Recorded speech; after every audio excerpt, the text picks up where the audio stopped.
My site for phase 2 is the Leone Gill pathway, which I've decided for my brief, is to kind of redesign it and make it more functioning for the community of Kalburnie and make it safer for pedestrian use between the cycle and pedestrians that use the pathway. Leone Gill is a public walkway in Kilburnie, Wellington. The pathway runs from east to west, linking the community of Kilburnie with local schools, shops. The pathway was named after a former councillor, Leone Gill, who was very much for the idea of this pathway. So it made sense to name it after him.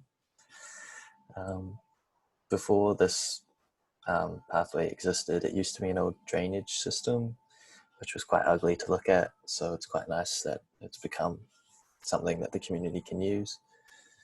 But my initial plan, really, from the sites I analysed earlier, was to create a place where people meet and come together, kind of like as a centre point, really, a place that attracts people to come and gather and spend time with each other.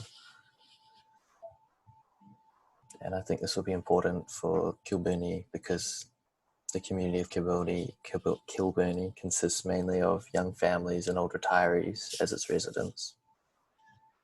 And having this nice walkway park will be quite nice for people to escape the busyness of the majority of the city of Wellington.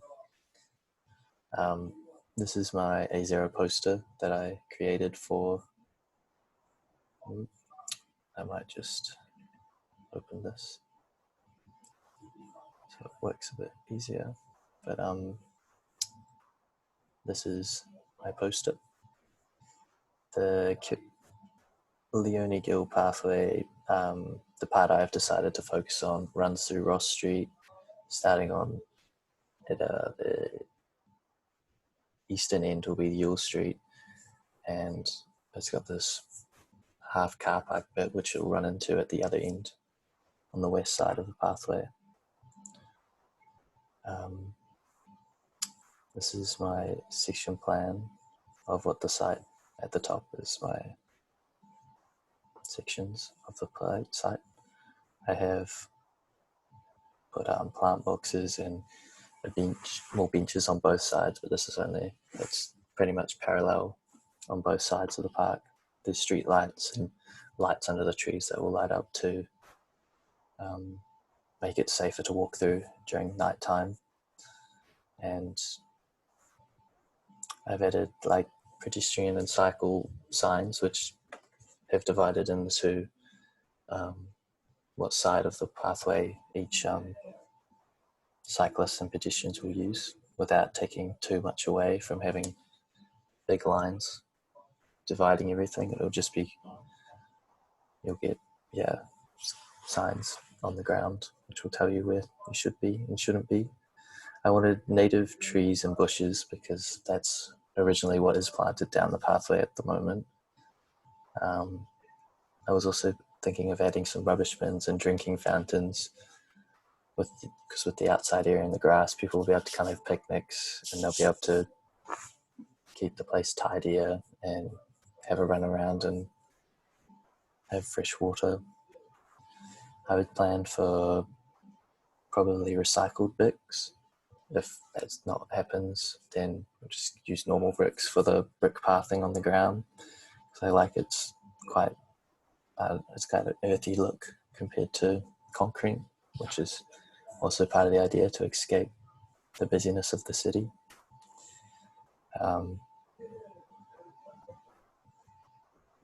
And these are my plan views of what it would look like. Here's a better image of showing how the biking and the pedestrians will be divided. Here's a couple of my perspectives of how the actual pathway would look like.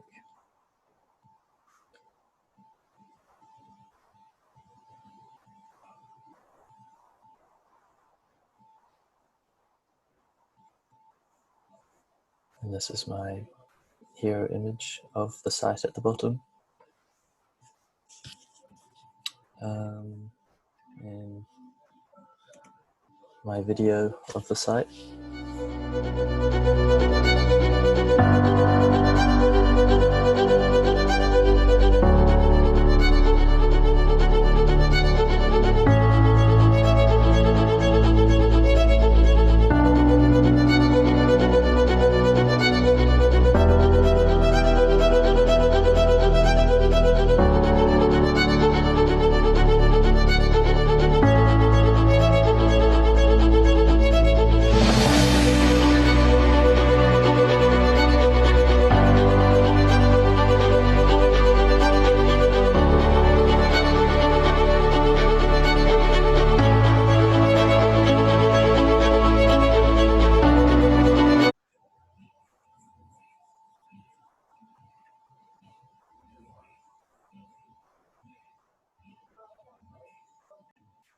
Sorry, I chose the wrong version of my video.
Cool. Well, I think that's it for my presentation, but thank you.